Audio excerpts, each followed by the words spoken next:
War veteran Ray Francis, having fully served his country, finally retires and returns home. The first thing he does is rush to his fiancée Kelly, surprising her not once but twice. First with his unexpected arrival, and then with a marriage proposal, which she joyfully accepts. The happy couple prepares to go home, when suddenly two arrogant rich kids pull up in a flashy car.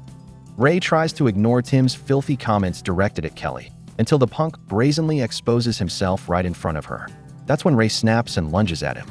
Tim quickly pulls a knife, but the experienced veteran deflects the blow, causing Tim to stab himself with his own blade. After the incident, the couple goes to a lawyer who explains that Ray is now being charged with murder. If Ray doesn't plead guilty, he faces up to 7 years in prison. But if he admits guilt and shows remorse, the lawyer might be able to reduce the sentence to just 2 or 3 years. Ray wisely chooses the second option. Meanwhile, Harvey Thompson, the father of the deceased punk, can't accept his son's death. Using his wealth and connections, he quickly finds out which prison Ray is going to. Harvey visits the prison warden, Jack Morrison, and offers him a large sum of money if inmate Ray Francis never leaves the facility and suffers greatly while he's there. Jack agrees without hesitation and orders his loyal guards to start making Ray's life hell. A few days later, Ray is transported to the prison, where he tries to stand up for fellow newcomers, which infuriates guard Rick. Rick immediately puts the bold veteran in his place. Ray is then brought to Jack's office, where we learn the veteran has served in several hotspots and sustained numerous injuries. Jack doesn't show open aggression yet and instructs senior guard Williams to escort Ray to his cell. On the way, Williams explains the harsh rules of the facility. In the yard, one gang is about to harass Ray, but Mazen, the leader of a rival group, steps in and Williams breaks up the fight. Ray is assigned to work in the prison library, where elderly inmate David teaches him how to organize books. On the way back to his cell, a group of inmates try to provoke Ray into a fight, but he manages to keep his cool. A few hours later, Rico and 2 guards burst into Ray's cell to conduct a search. Rico quickly finds a photo of Kelly, licks it passionately, and tears it up. Ray can do nothing, held tightly by 2 other guards, Victor and Fox. Rico then orders Ray to strip, planning to fully violate him. But Victor manages to talk Rico down. Later in the prison showers, a massive inmate nicknamed Hammer approaches Ray, wanting to get friendly. But Ray isn't having it and knocks him to the ground with a powerful blow. Rico arrives and drags Ray to the warden's office, accusing him of assaulting the harmless Hammer and has him severely beaten. In the cafeteria, Ray sits with other library inmates, including an 18-year-old named Jade. During their conversation, Ray notices that Mac, a hostile inmate who already tried to attack him, is once again staring them down. In the library, David confesses he's been locked up for 15 years and will never be released. He was sentenced for a failed armored truck robbery during which he and his brother killed 2 guards and a police officer. His brother was also killed in the shootout. The massive stolen sum has never been found. At that moment, Rico arrives to tell Ray he has a visitor, his fiancée Kelly. Ray lights up with a big smile upon seeing her. But the vile Rico allows them barely 10 minutes before cutting the visit short and provoking Ray again, saying he'll visit and comfort Kelly himself. Despite everything, Ray manages to stay calm. Mazen and his crew invite Ray to play cards, offering protection since they see the veteran as a tough guy. During yard time, Hammer tries to assault young Jade and nearly succeeds.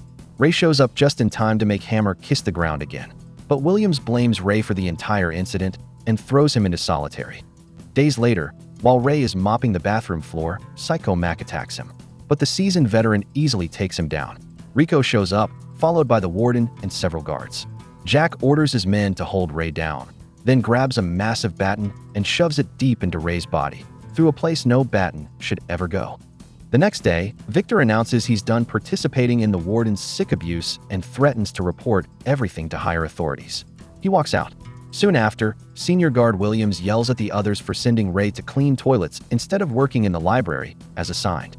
Williams threatens punishment if they disobey his orders again. An hour later, Rico and Fox go to Jack and inform him that Victor plans to rat them all out. Jack orders them to take care of the problem.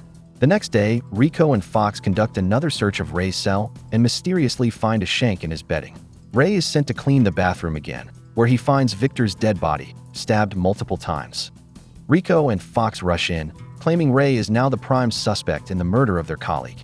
In the yard, David tells Ray that Mazen is a powerful gangster who runs his crew and drug business outside the prison from the inside. Besides Mazen's gang, there's a rival faction with whom they have a tense truce. While Ray is showering, several of Mazen's goons storm in and coldly kill Mac from the rival gang, right in front of shocked inmates. The next day, Mazen's gang accuses Ray of the murder since they already had conflicts. Ray firmly denies it. Days later, Hammer finally corners Jade in the kitchen, takes him to a back room, and rapes him. Kelly visits again, but the corrupt guards force her to fully strip, claiming it's part of a new strict security protocol. She complies, and when Ray finds out, he screams in rage from his cell. Hammer tries to assault Jade again, but the boy finds the right moment and kills him. Mazen calls Ray into his cell and beats him up for refusing to join his gang. A few days later, during yard time, Rico and Fox grab Ray and drag him into the workshop, where Mazen is waiting with a smile.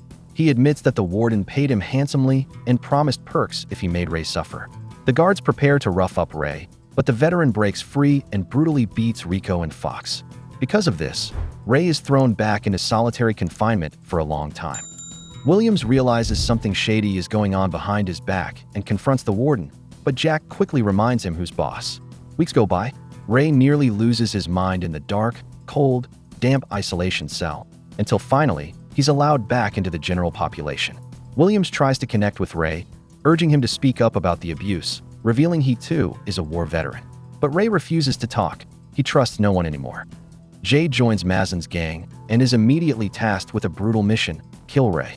But the kid can't bring himself to do it. Mazen orders his men to kill Jade.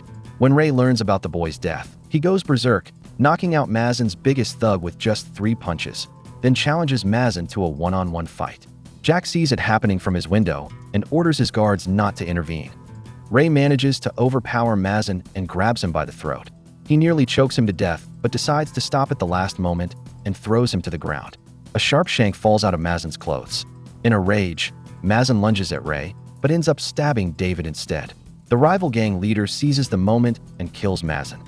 Ray is dragged into Jack's office, where the warden yells that because of multiple violations, Ray's sentence is being extended by several years.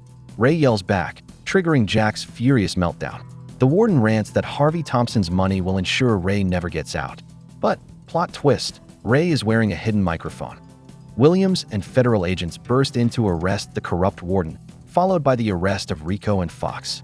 A couple of weeks later, Ray visits David in the prison hospital. Miraculously, the old man survived. David shares his biggest secret, the location of the stash where he hid the stolen robbery money. Ray thanks him for the generous gift, promising to give half the sum to David's daughter. A few months later, Ray is finally released. A tearful Kelly eagerly awaits him. First, Ray goes to David's daughter's house, gives her a full bag of money, and asks her to visit her dad in prison.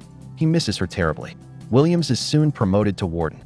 When a new group of inmates arrives, among them is none other than Harvey Thompson, the man who vowed to make Ray's life a living hell, only to end up in hell himself. How did you like The Convict? Share your thoughts in the comments. Thanks for watching, and see you next time.